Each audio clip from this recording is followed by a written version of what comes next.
ESPN 94.1 FM and AM 930 present The Drive. Brought to you by Huntington Federal Savings Bank. Local then, local now. Member FDIC. It is Monday, the 11th. We are here at the Union Pub and Grill for today's edition of The Drive on ESPN 94.1 FM and AM 930. I'm your host, Paul Swann. I've got with me, as always, the former Young Thundering Herd quarterback, Dave Walsh, who was actually with me at basketball yesterday. I hate to say that, but we were. You got any eligibility? Can you play? That was a tough one to sit through. Can you rebound? Can you shoot? Toledo can. Man, boy, can they shoot. So we're going to talk about, obviously, basketball yesterday as the Herd takes one and takes one hard. They lose to Toledo 96-70 yesterday at the Cam Henderson Center. So we're going to discuss that. Let me help you out before we get into all of this. It is just game number 2, folks. Game number 2. But with that said, it did not look very good. No. We were sitting in the postgame thinking Danny might be a little agitated. He was very calm. I wasn't worried about that. No, he was going basically one of the comments he made towards the end. Remember, folks, the last 3 years, John Elmore was our motor. He's not here. We will get better. I don't expect Danny to get agitated. We will get better. Now, if that was Middle Tennessee towards late February, he might have come in a little fuming like he did last year. But no, he was, he said they know what he did wrong. Nobody knows more than they do. Yeah, that's exactly right. And we took threes. They took threes. They made them. We didn't. Yeah, we'll break these stats down in a minute. Just to remind you, as we mentioned, we're here at the Union Pub and Grill. It is The Drive on ESPN 94.1 FM and AM 930. We here are presented by Huntington Federal Savings Bank. You can join the program anytime by calling the Miller Lite phone lines, 877-420-TALK. That's 877-420-8255. Miller Lite, hold true, great taste, only 96 calories. It is the original light beer. So we've got basketball to get into, which we're going to do here in a moment. We've got football to get into later on. We'll go over all the trophies, the hardware that Marshall's bringing in this week in various sports, and we'll talk about that. As we mentioned, your phone call, so looking forward to all that. We're going to hear from Doc Holliday here in a few short minutes. We're a day ahead of schedule with him. Man, this is my Monday. I don't know what day it is for him. This is my Monday. Yeah, but he's working a day ahead. This is my Monday. Yeah. I mean, this might be his Tuesday, but he's still working on my Monday. Yeah. So my Monday. Yeah. And on Friday, it might be his Saturday on Friday, but it's still my Friday. Exactly. 4 o'clock, we'll be there. Yeah, we'll be there. We'll be on the stage. I'm sorry. I know cold weather might play in the Herd's favor, but I don't want it. I don't either. I don't want it. I don't either. But we've been saying a lot of times, big, but this one, hey, 2 best teams in the league. Friday night, locking up right here. We're going to find out how good Marshall is and how improved they are since earlier in the season, so that's coming up. But basketball is where, Herd fans were probably disappointed. Sunday game, playing Toledo. Marshall only had 2 scorers in double digits, and that's Tavion Kinsey and Jared West. Both had 20 apiece. The big stat for me was the three-point shooting, 6 of 23. Mm-hmm. Toledo was 14 of 25. Yeah, but the first half was like lights out. Like lights out, if I remember right, like 11 or 12. I was going, let's see. They had 77 points in their first game. Oh, they were 11 of 18. 3-point line, 11 of 18 that first half. Yeah. And they were 19 of 35 shooting total in that first half. So, I mean, that number 11 was just like, please put a hand up, do something. He was just, from anywhere on the court, he was cross half court, it could go at any time, and it's probably going to go down. They shot over 51% pretty much the entire game. Marshall ended up shooting 42% and change. 3-point line, Herd ends up shooting 26.1%. Toledo was almost 57%, 56%. I know we're splitting hairs here, but still, 56% from the 3-point line. They shot more, they hit more. That's how you win. Yep. And you look at some of the hustle stats here. Points in the paint, well, that was pretty much a toss-up there. Toledo never shot in the paint.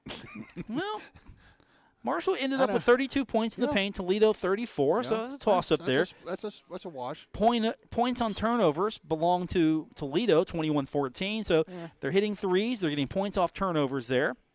Second chance points, 14-7. So they're doubling up the Herd there. Fast break, a few points for Marshall. Again, that's not going to change the outcome here. Both really just sat there and marveled at that first half 3-point exhibition. Even the coach for Toledo said, there are days like this.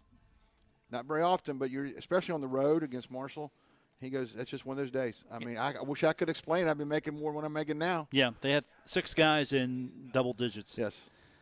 Basically, the last time they played, the first game, they only had the starter score. Well, they improved that, and getting 6 guys in double digits is pretty good.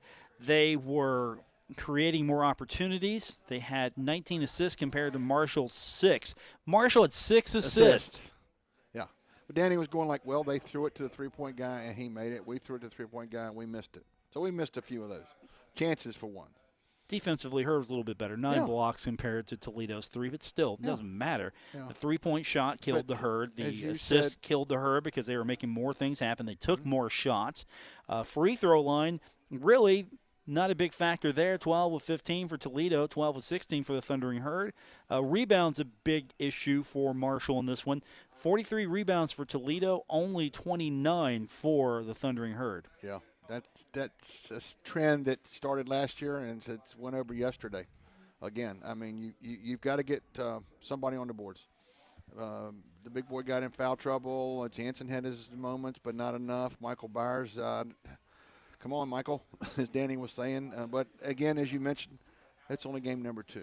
As Danny would be the first to tell you, come check back with me mid-February and we'll see how we're doing. Yeah. When it matters. Well, they all matter, but they'll really matter. Conference is more important. Right. I get that. You look at, well, you didn't get any scoring from anybody outside of Kinsey and West. Right. Jansen had 5. Darius George had 6. Michael Byers had 4.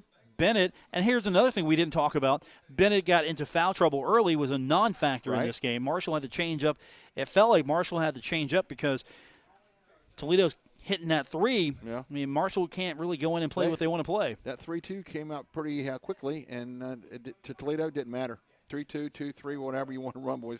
Our guys got it on. They just got the range tonight. Yeah. I mean, fouling wasn't a big spot for the Herd, but Bennett goes down with 4, and you got to go out here. He ends up with 2 points, 8 minutes. Yeah. He's in there 8 minutes. They're needing more minutes out of him. Yeah. He wants to get that 8-9-man rotation, but if they're all sitting there with 3 fouls, there's no rotation to figure out. Gorin's in there for 10 minutes, and you get 3 points out of him. Cam Brooks-Harris, he's out there for 27 minutes, and you get 5 points out of him. Marco's in there 21 minutes, 5 points. Mm-hmm. And Byers, 4 points for his 18 minutes. Darius George, 6 points for his 13 minutes. And, you know, the big disappointment here is, again, 2 guys in double digits, and Jansen was 2 of 6, 1 of 4 from the three-point line. He had 5 rebounds. I don't know if get him the ball. What's going on here? I don't know. He shot a few, didn't drop, and then you just got mystified by watching Toledo shoot the 3. You're thinking, like, are they ever going to miss? I mean, they're almost to the point of having a layup and back it out to shoot a 3. I mean, heck with the layup, we're going to shoot a 3 because percentages are just as good, if not better. Yeah. And the coach said, hey, we're not 26 points better. We'll find out December 8th when they have the rematch in Toledo. Right. So Jansen's in there 23 minutes. I'm not picking on Jansen. No. I'm just pointing out that I expect better. He expects better of himself. He mentioned in the story, he said, hey, do what I did last year and add to it. But yesterday there was no adding. 2 points. 6 points, 2 steals, 2 blocks. I mean, he was out there. He wasn't just standing around. I'm not saying that. But he wasn't getting the production he wants. And you need him. You need him to be productive. He's one of the regulars from last year. You need Tavion, Jared, and Jansen to have all double-digit games. Yeah. I would say in the postgame, the guy hardest on himself was Jared. Well, of course he had 20. He goes, first trip down the floor, I made a mistake. They hit a 3 on me. I mean, I got one back, but they hit a 3 out of the gate on something I did wrong, and, hey, got to do better than that. He was very apologetic, and he said, hey, but they just ran us out of our gym. Yeah, he had 4 turnovers, 4 steals. I mean, because he handled those guys, but it's just like you can't keep up with the ball. Toledo had that ball movement yesterday, and by the time the Marshall guys recovered, it was gone and inbounded. That was their best play of the day, inbound the ball. Right, and again, all this said, we're not dumping on these guys. It's game 2. Right. It's completely game 2. They get a shot again at Toledo. We've mentioned that. Not dumping here whatsoever. Just stating what happened. You expect more out of a few guys, and you hope to see things corrected. And hopefully by Friday it will be. We're not going to play Dan's comments. That was yesterday. But Dan pretty much said, look, Elmore's not out here. Right. Time for these guys. Yeah, and he said the word self-made or whatever, and because he mentioned even when he was here, some guys we struggled a little bit, and as time went on, they got better. He got older, and all of a sudden, what you saw back in November was you did not see that in March, late February. It was a whole different animal. They got better, and I'm sure he's hoping that's what happens now. Well, we turn and he will be working on it, but yep. They play Friday at Notre Dame, but there's a bigger game that Friday here. Don't tell Dan Tantoni that. No, but he has to go to Notre Dame. Doc just got to go across the street. Yeah. I mean, don't tell basketball there's a bigger game. Yeah. You have that conversation with Dan. I'm gonna defer on that. When we continue, we will talk about Marshall and Louisiana Tech. Had a chance to catch up with players, heard from Doc. We're going to hear from Doc. It's an important game for football, and we'll talk about it when we continue with today's edition of The Drive here on ESPN 94.1 FM and AM 930. This is The Drive with Paul Swann on ESPN 94.1 FM and AM 930. Presented by Huntington Federal Savings Bank. Welcome back to the Monday edition, The Drive on ESPN 94.1 FM and AM 930. We're coming to you today from the Union Pub and Grill, 1125 4th Avenue in Huntington. I'm Paul Swann. I've got the former Young Thundering Herd quarterback Dave Walsh with us as we're getting set for football. Dave, we like to have fun on the show. Yep. But for a few minutes, I think we need to put that aside just because when we talk about the 75 game. Yeah. And that's what it's pretty much been nicknamed. Pretty much developed into. Yeah, now. That's what it's nicknamed now. And this is the game that Marshall plays every year in remembrance of the victims of the plane crash. You were directly impacted by it. I mean, this is something that's still – It still hits me hard. Yeah, it's prevalent and Not relevant. Not as hard as one would expect because it's been a long time. But right. I tell people I only knew these guys for 4 months. I came recruit, but when I came to school, they cut my hair, the old freshman thing. August, September, October, November, we wish them well as we watch them go off to East Carolina, and guess what? They didn't come home. They did not come home. And then the rest is history. But one thing about this 75 game, it's been tough on the opponent. This is 1 week you don't want to come here. No. You don't. I don't care if you're La Tech or anybody. And we're going to hear from the players later this week about that. So throughout the week we're going to have our coverage of that intersect with the fact that we're talking more about the game itself than the opponent. Right. Louisiana Tech, however, is coming in here. I mean, you look at Louisiana Tech. Two best teams in the league. They're going to come in here. They are going to deal with a Marshall team that's had some extra time to prepare for them. And what happened last time they did that, but I think they'll correct it.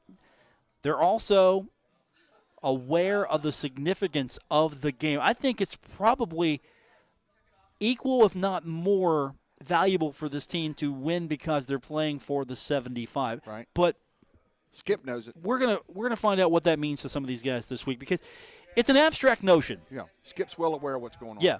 But it's an abstract notion because these young men were not even born when this team suffered that loss. Right. They only know about it by watching the movies, in second, third, and fourth-hand conversations. And Doc, bless his heart, keeps it alive. They get here, they run up the hill, they go to the cemetery, they'll watch the movie till they're God knows when, and I'm sure they'll see it some this week, and they'll have some special garb on Friday night. Yeah, we'll talk more about that as the week progresses. We've got plenty of player comments, and just the feeling I've got from them as they understand, they know, and it's not something that they feel is forced upon them. They feel like it's something they're part of. And what's kind of neat is last year they invited all the players back. And if you want to go down the field, I went down the field in the pregame ceremonies, and you get to make the walkout. And I was fortunate enough to walk out with Levi Brown on one side and Mr. Green on the other. And so I looked at Levi on the left and I said, Levi, protect him. I looked at Isaiah and said, Isaiah, you do your job, everything will be all right. And it worked out pretty good. Doc Holliday on his Tuesday, as you mentioned. Now we can have a little fun. Yeah. Doc's on his Tuesday. Yeah. It's my Monday. Yeah, he can have his Tuesday on my Monday all he wants. Yeah. I kind of wish it was Tuesday. Yeah, but and I can almost bet you I know what's coming. Well, you haven't heard this. I have. Okay. Here's Doc Holliday's key highlights preparing for Louisiana Tech. It's the 75 game. He starts out talking about the opponent, and then we talk about the importance of this game. Here are the key highlights from Doc Holliday's press conference earlier this afternoon. Obviously, this game is the most important game we play every year because it's a game we're playing where we're honoring the 75 that were killed in the crash. That's always been the case, and that will never change. And our kids understand the importance of this game. I know our fan base does. So on Friday night, I'm sure it's going to be a great atmosphere, and we just got to make sure we're prepared to play an excellent football team in La Tech. They're a veteran team. They have 13 seniors that are starting for them. Of course, offensively, they're led by Smith, who's been a 3-year starter for them. Can make all the throws, can beat you with his feet, and can do some things. Located in the state of Louisiana, Skip's done a great job recruiting a lot of players that are really close to that school. So they got talent at a lot of positions, and it's going to be a great challenge for us and one we're looking forward to. Skip does a great job, and they're well coached. They're extremely physical. They got good players, as we do. It's going to be a great game. And like I say, with them, it starts with the quarterback. The running back is extremely physical. Up front, they're huge up front, and got skilled guys at the wide receiver position. And defensively, they tackle well in space. They got guys up front that can play, and they're just good. That's why they are who they are. That's why they're first in the West and we're first in the East, and it's going to be a heck of a game. It's going to be exciting. I'm looking forward to it. Our kids understand that, and that's never changed, and so they understand what this game means to the program, and the preparation it takes to get ready to go play this game. So as coaches, we understand it. From the time these kids come in here as freshmen, the first thing we do is start to educate them on the history of what this program's all about, and thank goodness nobody else has our story. It's unique, and our kids, Keith's the guy that starts it all out with these guys. He's the first person that our football players, when they come on campus, hears. Gets a chance to hear what this program's all about, and does a great job starting it out and leading it off. And by the time these kids walk out of here, they all understand it and what it means to our program and the fan base, the school, and the community. So they understand the importance of the game. Yeah, I think they do. They embrace it. I think they enjoy it. They embrace it. They love playing this game. It's what it's all about. It's the only time we put that black jersey on. It's the only time you put that 75 on your helmet. And when you do that, you strap it up a little tighter, you prepare a little harder, and get ready to go play a great game. Well, I mean, it's different. That game is always different, and so it seems like something happens in that game that's always unusual for whatever reason, and or if we know what the reason is. But so I'm sure a lot of our kids, feel that way. Marshall was a special place, and we have a special story, and I don't think you totally understand. Unless you can educate these kids, because the kids see the movie and they do it, but they don't totally understand the importance of what this football program is unless you educate them, on what it's all about. And I think it's important that anybody that plays here understands how important this football team is and what it means to the community, the fan base, the school, and people will win here and everybody involved. And you can't do that unless you start out and educate them of how important. I say Keith does a great job starting it out, and we just try to do everything we can to make sure these kids understand how important football is to this community and our fan base. And that's just one of the things that we do. And we start way back, and like I say, by the time they're a senior or a redshirt senior coming out of here, they can recite everything that goes into it. We spend a lot of time during the week making sure they understand how important it is. That's Doc Holliday earlier this afternoon, focused primarily on the significance of the game itself. Put the 75 on the helmet, and it changes everything. 75, the helmet, the black jerseys come out, and he knows they're playing a very good football team. And he knows that Skip knows about what's going into this game. And beyond just the X's and O's in the 100-yard field, what happened and the history behind it, Skip knows. Skip's aware. How do you prepare for an opponent that has so much? I mean, one of the comments that Doc had in there, I asked him, hey, there's a lot of pressure here. And he's like, yeah, they know what it is. Yeah. They can deal with it. Yeah. But if you're the opponent coming in here. This is when you have to kind of block it out.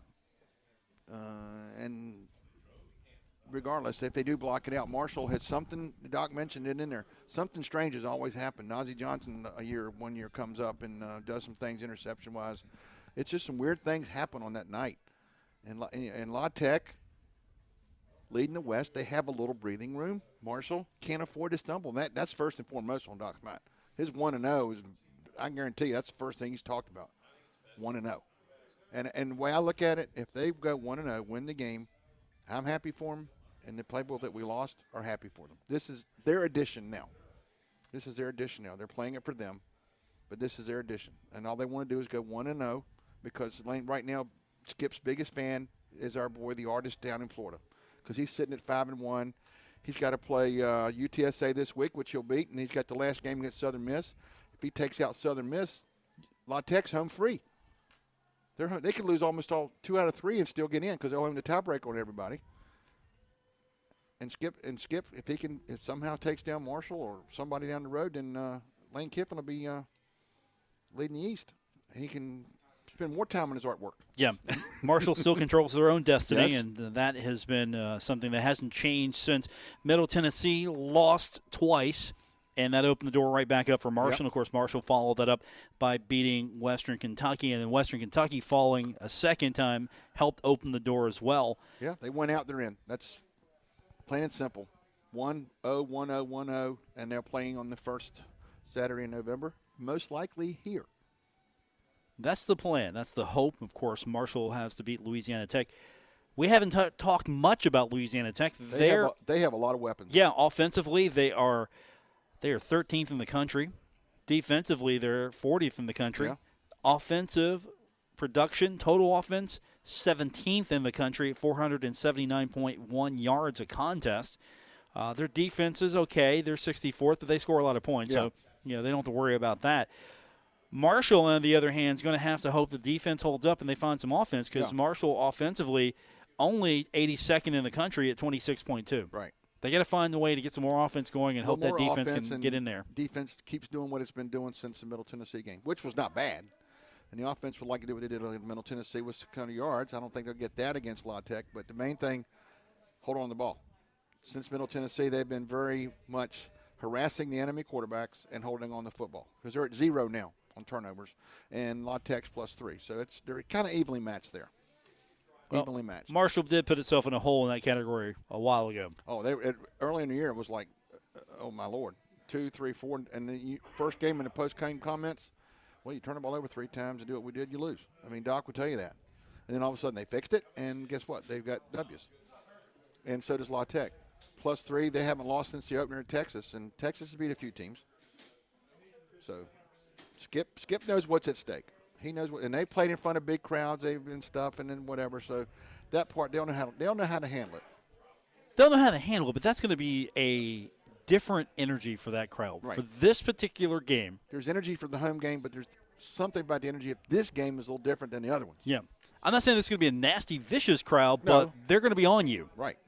And I'm sure there's going to be some kind of video worked up before the pregame honoring 75 and that walk through the tunnel where we get to go with them and stuff. And that's kind of neat. I mean, I enjoyed it last year. I mean, looking Levi and Isaiah, and he snapped it to him. He did his job, and they won the game. And that's hopefully they'll do it again because, as I said, that would make me happy and make the 75 people they're playing for happy. Well, it's on them. It's on their watch right now. They're the latest edition. They take care of business. Everybody goes home happy. Okay, and something I talked to the players this week, and I mentioned earlier about the question I had to Doc, asking about the pressure of this thing. Is the pressure, though, too much? Because it's as if, don't you dare lose this game. Don't think about it. Don't dare lose this game. You put that 75 on, you're commemorating, you're honoring, you're memorializing the victims of the plane crash. You know, we're talking the football players, we're talking boosters, we're talking pilot, everybody. Don't want to forget anybody.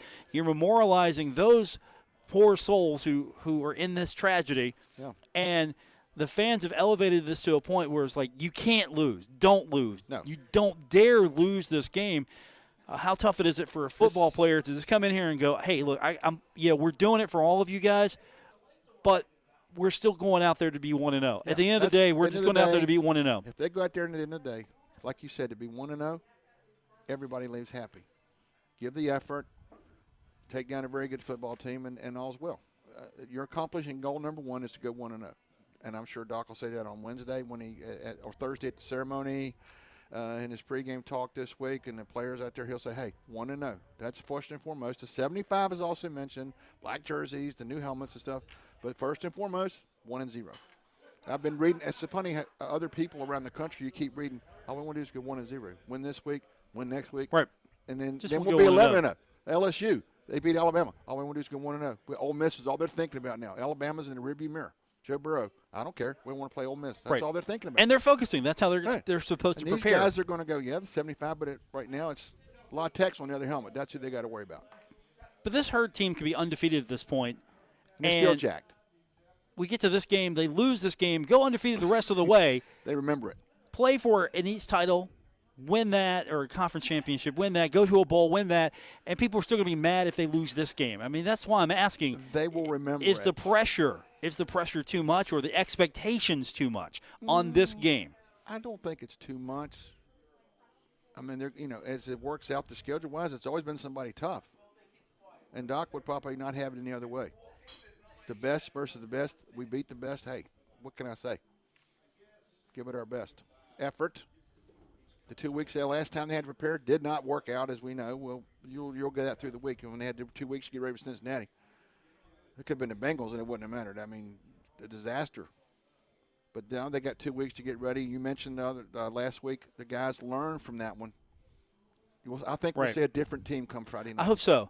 But I'm just besides the uniforms. But I'm just always curious. I mean, Alabama. Marshall could be playing Alabama this week, and if Marshall lost this game because where it falls on the calendar, I'm just kind of concerned that get an asterisk. People are going to react in the wrong way. Yeah, some people will, because you're putting all your eggs in one basket. This is the anniversary game, stuff like that, and it doesn't go your way, and you're gonna get. But at the same time, they'll understand if they give it their best shot and something happens, and that's the way it turned out.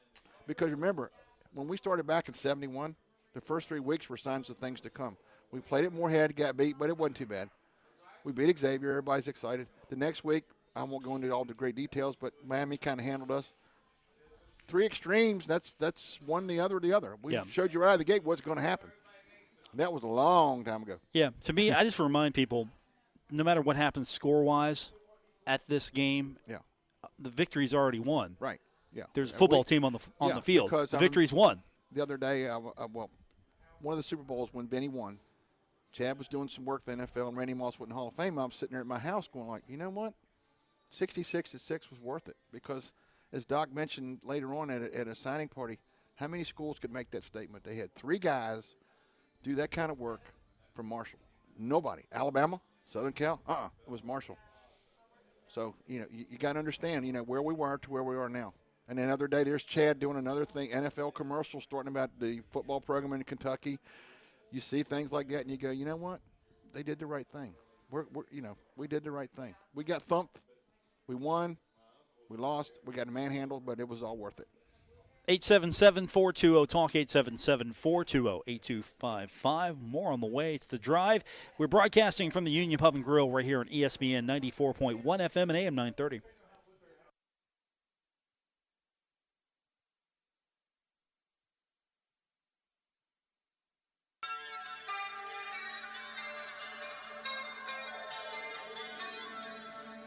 Now, back to The Drive with Paul Swann on ESPN 94.1 FM and AM 930.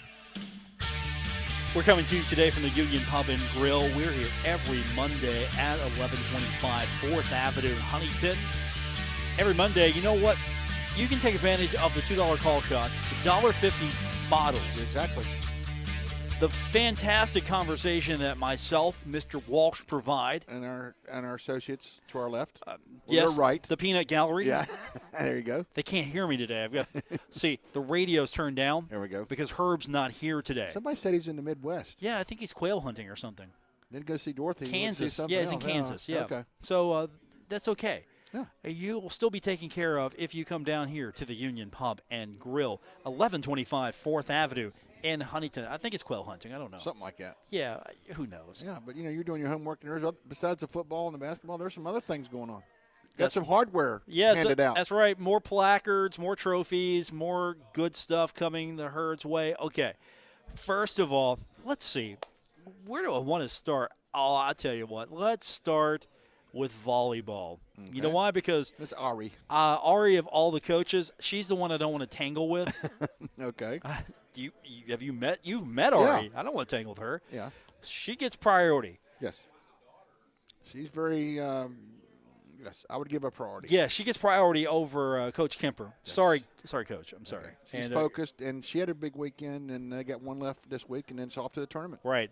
So Marshall volleyball redshirt junior Sierra DeBell named Conference USA Co-Offensive Player of the Week. So the volleyball team's starting to roll again. They're starting to get that war machine back up and running, and they're making a conference tournament now. So That's they're right. good. They're down there, and there's some good teams they'll have to go up against, but they're going to go down with momentum when that time rolls around. Right. So they're now in the tournament. Don't Right. have to worry about them. They've made the conference tournament. Yes. That's a good thing. And it gets even better when men's soccer comes along. Men's soccer's just been pretty outstanding Yes. here. So we've got the weekly awards for men's soccer. And Marshall seems to own this category this year. Yeah. Paulo Pita, Again. Marshall's redshirt senior keeper. He's again taking hardware home. And you've got Jamil Roberts. So these gentlemen, Roberts offensive and Pita defensive award winners in back-to-back weeks for the Thundering Herd. Yeah. Third time this season. That one, and they also won the league. Conference USA They won regular the road, season. won the league, and now they get to go back and beat these people again. Real quick, like we're gonna not much turnaround time. They're heading to Virginia here in the middle of the week. Marshall, more than likely, Marshall set themselves up in a position They get a bye. to get in a bye in the conference tournament. But more importantly, if Marshall can handle business, I think they're going to be hosting several games in the conference. Well, not the I'm sorry, the NCAA tournament. Yeah, I mean the big boys set the field. Somebody's coming to Huntington if they somehow, some way, find a way to get it done, because they do have the facility, and they would like to use it for that. That's the key. Marshall's got the facility. Marshall has got the ranking. Marshall's got the success. They've got the regular season conference championship. Would like to add the tournament championship. I mean, they're champions right now. Yeah. Marshall has won a championship in soccer, and they want to add to that by winning the overall championship. Yeah. Well, again, and that's the thing. I mean, there's really no divisions here, so they've won the regular season for consistency. Now they got to go out and do it again. Yeah, and riding down the road today, I looked to the left when I got down by the soccer complex. Mr. Grassie's out there giving interviews to the TV people. He's a celebrity right now. He's a celebrity. They're wanting to talk about this program. I don't know if I would, if I'm soccer, I don't know if I'm having a tournament. Hey, look, no, Marshall's won it. Hey, Marshall's won it. Yeah. Why do we got to do this again? Do it again. Why do we have to go do this in again? a compressed vacuum. I mean, we got to do it in 2 days. Yeah.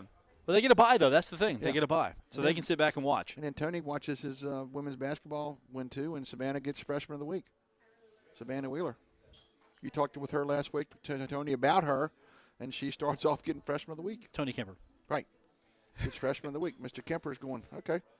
We got Miss Basketball from Kentucky for 4 years. She's not leaving anytime soon, so what a way to start off your career. Yeah. First one goes out, goes to Marshall. Freshman of the week, so yeah. A good week. She's bringing in a lot of spunk to this team. So she gets Freshman of the Week. Tony Kemper gets to enjoy some early success, get some conference accolades, can continue and build off of that. I told him, I said, look, if you get a championship for practices, yeah, I'm giving it to you. Yeah. Because the way he ran practice when I was over there the other day, I mean, That was tough. he's good at it. Yeah. I mean, give him credit. It's almost like the game is a break. It's the break. Just about. Like, Yeah. look, it's going to be tougher in practice in the game, so just go ahead and get used to Yeah. that. So the accolades are coming the Herd's way. The non-revenue sports That's what they call them. are taking Well, the Olympic advantage sports. of everything. Yes. And I know at most institutions, or at least the fan base at most institutions, it's probably fair to say for Marshall as well, judge the athletic department on two things, depending on the athletic department, maybe three. Yeah. Football Ball. success and men's basketball Basketball. success right And now. maybe the third one. Depends on what school you're. If you're going to a certain school Yeah. where women's sports are actually better, Yeah. UConn, Yeah. Tennessee Hey. for a while, yeah. Notre Dame. Notre Dame, maybe. I don't know. If they get there, they might get to see them practice or something because they're playing Friday, so I'm sure they're going Thursday. The women will be there practicing, getting ready for whoever they're playing that weekend. So we'll see when the men show up. Just imagine. I mean, football's working its way to East Division title. Could play for the championship Here. and here. Yeah. If they do good beat point. Louisiana Tech and things run to table, they beat them head-to-head, so they come back. So we could be looking at a season where, okay, Marshall's got an East Division championship in football. They've got a regular season championship in men's soccer. Could get the tournament championship there. Yeah. Danny's coming off a CIT victory and reloading and retooling here, but still, you measure the athletic department's success by the vanity sports, and because that's come on. And they're breaking ground for baseball. Yeah, baseball could be a thing. So look at the facilities improvement. Softball's been a constant leader. Mm-hmm. Soccer, all of a sudden, on the men's side, has really turned it around. Got some work to do on the women's side. Kevin Long's departure, opening the door up for someone to come in and maybe take advantage of everything that Chris Grassi has taken advantage of. Because, let's be honest, he came in with a plan. It's working. He's right now. I'm offering him whatever he wants. I kind of joke with him after they beat Kentucky about putting two sides of the stadium or something like that. And he said, that's something I have to talk with administration later, making it a bigger facility, because UK was 2,000 plus. And that's all on one side. There's no seats on the other side, except for the players. I don't know. I kind of like it standing room only. Yeah. Just it because. Was wild, and they won. They're going to have to show several years of that. Yeah, he was the first one to say, yes, we did it today. But that has to be a consistent thing. Then we'll talk about it. Not just one and done. No, you got to do that more often. Right.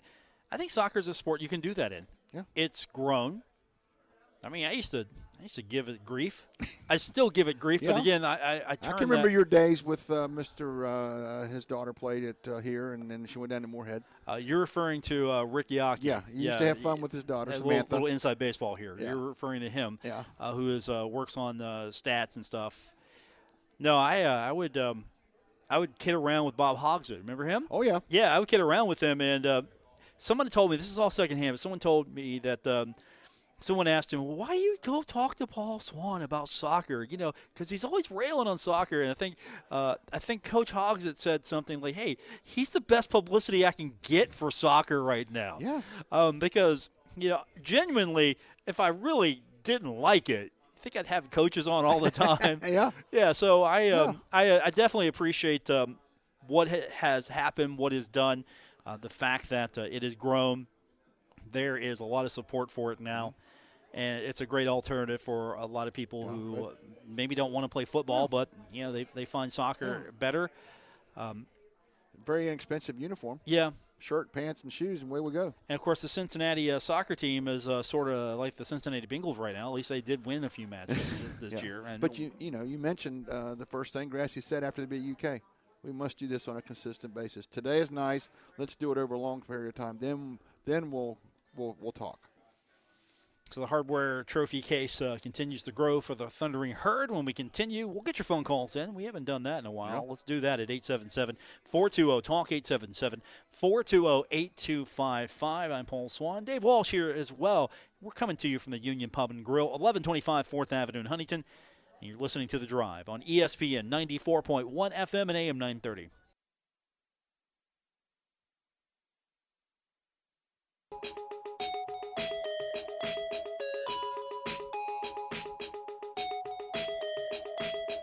This is The Drive with Paul Swann on ESPN 94.1 FM and AM 930.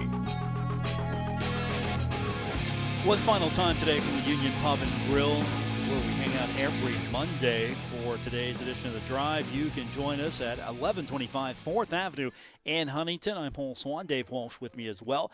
And, of course, don't forget Kitchen. We talk about the daily specials. Yes. Every day they got something different. Something Monday, named after somebody. Monday, of course, is the big $1.50 bottles, $2 call shots. The Kitchen. I'm still lobbying for the Paul Swann sandwich. Yes. Maybe we need to come up with like a combo sandwich. Swann and Walsh. There you go. What would our sandwich be? I don't know. Here at the Union. I'm still hung up on the cheese curds. They're When not you took them home. They're not naming the cheese curds after us. You had to take them home. They were so good. That's how good they were. Yeah. But they're not naming the cheese curds. No. Do you want cheese curds named after you? No. We can do better than that. Well, of course we can. we need to come up with some sort of signature sandwich. Sandwich. I want to have the more popular sandwich than Keith Morehouse does. That's my goal. Okay. I want to have a sandwich that's better than the Morehouse, and that's Yeah. a pretty good sandwich. Yeah. So that's my goal here. Of course, Herb's not here, so my pleas are falling on deaf ears. Yes, very deaf ears for the proprietor here of the Union Pub and Grill. Well, we got to come up with what the sandwich would be. We think of something. Yeah. We get clearance for the naming. Or an appetizer. Yeah. We got to come up with an appetizer. Yeah. It's tough to beat the appetizers that they've got already. Yeah. We'll come up with something. Put our mind to it. Yeah, we could do a combo sandwich here. Yeah. Double decker. Yeah. Cut it in half. Your half, my half, whatever. The Swann and Walsh. Yeah. No, sir. I don't know if that's going to work. No. We gotta work on that here. But of course, every Monday here you can come to the Union Pub and Grill. They got all the TVs ready for you. That's right. We got Monday Night Football. I'll be watching. Won't you? Who's playing? Don't you know? Can't be the Bengals. No, sir. It is not. They had a hard time with Mr. Jackson yesterday. It's not the Bengals. No, the Bengals. It's the 49ers that's right. and the Seahawks. Will they fall from the ranks of the unbeaten? I hope. They're the last. I think they're the last ones left. I root against the 49ers every chance I get. This is their last. I think they're last unbeaten since the Patriots got taken down. I think I rooted for the Baltimore Ravens one time to beat the 49ers. Is that hard? No, because as I told people, my hatred for the 49ers outweighs their hatred for Ray Lewis or anything of that nature. Yeah. Okay. Which team do you think I hate more, the Steelers or the 49ers? I would say 49ers. You got that correct. Okay. But it's very close. It's razor thin. I'm going to say 1 and 1A. Yeah, just about 1 and 1A. Now, I hate the 49ers as an organization. But I think I actually hate more Pittsburgh Steeler players as individuals, as human beings. Yeah. But hate's a strong word here. Yeah. And but I can understand why. Hate's a strong word. I don't wish them harm, though. Yeah. And they got to play the Browns next on Thursday night, this Thursday. Might be a little nippy up there in Cleveland. Yeah, we'll see. Yeah. I'm not watching that game at all. No. I'm not watching that game at all. The big thing we're waiting on is Friday. La Tech in town. That's what I'm waiting for. Two best teams in the league. So week number 10, 11, whatever, you get the two best teams in the league. Wiggle room, La Tech's favor. But I think Doc likes it this way. Hey, guys, 1-0, 1-0, 1-0. We have one extra game. That's his mantra this week.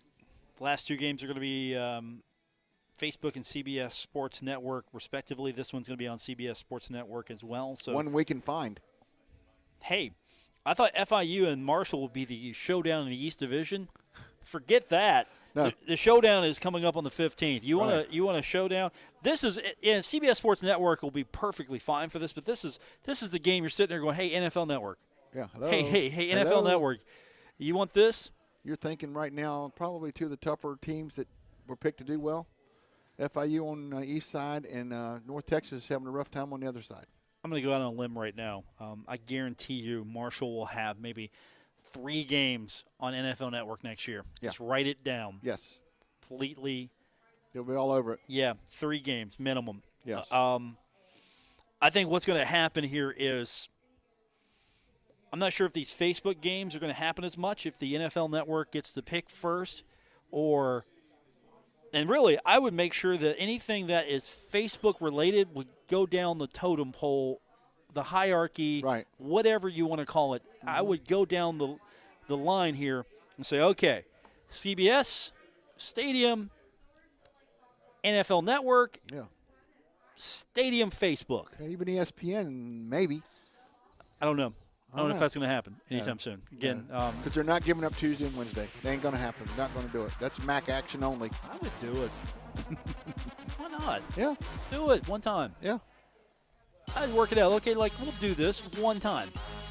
You get one game like that. That's right. It's not going to happen here, though. And I can understand the reasons why.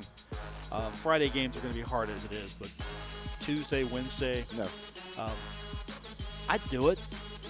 I'd do it if it meant a bigger slice of TV money. Yeah. Do it. Yeah. But I'm not sure Mike would, Mr. Hamrick, because I asked him about this game Friday. Oh no, he's going to hold the line. He mentioned CBS Network wanted this game from day one. It wasn't like late. This was day one planned. No, Mike's going to do what's best for the university, right. And just because I want to see a Tuesday night herd game doesn't mean it's the best thing. That's right. Yeah, so you got to think of it that way. For Dave, I'm Paul Swann. Gabriel Sellers. Hey, your new name's Gabriel Stewart. Good night. WRBC Huntington, W227BS Huntington, your flagship home of the Marshall Thundering Herd and The Drive with Paul Swann, ESPN 94.1 FM and AM 930.